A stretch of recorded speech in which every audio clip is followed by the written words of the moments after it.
Once upon a time in a big city, there lived an 80-year-old man named Abdul Rahman. Despite his advanced age, Abdul was sharp-witted and intelligent. However, his body was weak and he needed assistance with daily tasks. His loving son, concerned for his father's well-being, hired a young caretaker named Farah to look after him. At first, Farah appeared polite and caring. She treated Abdul with kindness, helping him with chores and ensuring his comfort. But this changed over time. Abdul noticed that some of his valuables were missing. First, a gold cufflink disappeared, then an antique watch. Finally, some cash vanished from his bedside drawer. Instead of accusing Farah directly, Abdul decided to gather proof. He knew that directly confronting her might cause problems, so he devised a plan. The next time he saw Farah, he said, "I need your help. Can you go to the market and buy some sugar?"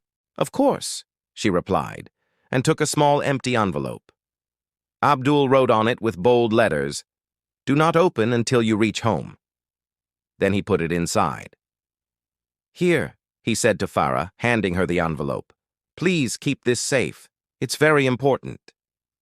Farah, intrigued by the mysterious instructions, took the envelope without asking questions. When she arrived home, curiosity got the better of her. Despite the instructions, she opened the envelope. Inside was only a folded piece of cardboard. Disappointed but still suspicious, Farah slipped the envelope into her purse.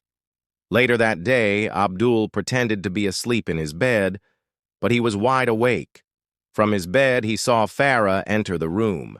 She went to the nightstand, looked at the envelope, and smiled slyly.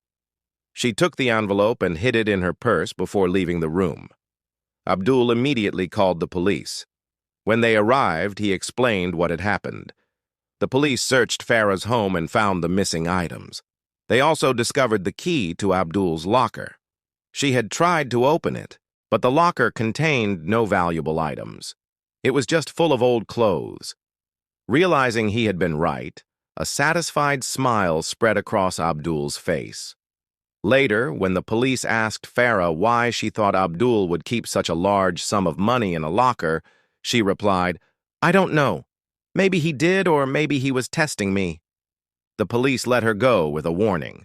As for Abdul, he continued to live in his home until his passing a few years later. That's all for today's story. Thank you for listening.